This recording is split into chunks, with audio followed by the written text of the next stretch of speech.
Nous allons prendre l'exemple de 764 divisé par 3.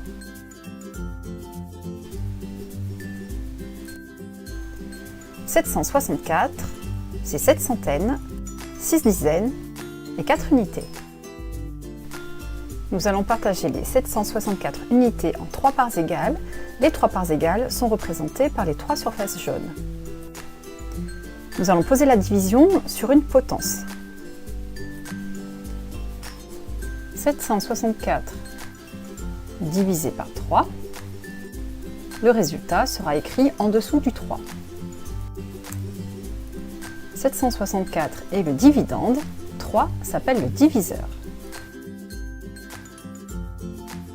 Nous allons d'abord commencer par diviser 7 centaines.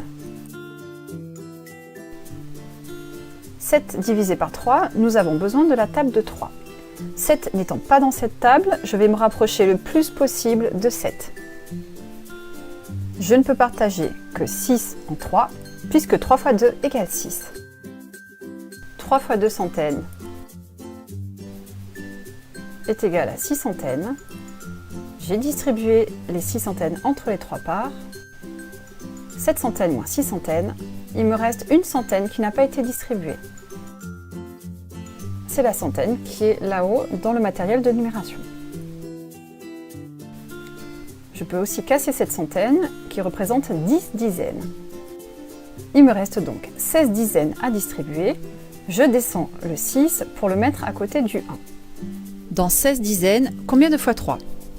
Comme 16 n'est pas dans la table de 3, j'essaye de m'en rapprocher le plus possible. Je ne peux partager que 15 en 3, puisque 3 fois 5 égale 15. 3 fois 5 égale 15. 16 moins 15 égale 1. Il me reste une dizaine qui n'a pas été distribuée. Voilà ce que ça donne avec le matériel de numération.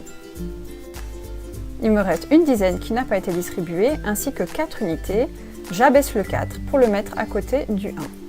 La dizaine peut être cassée en 10 unités.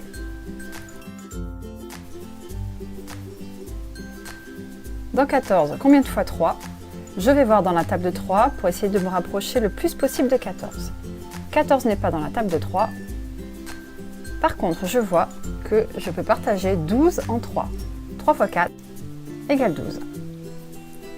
3 fois 4 unités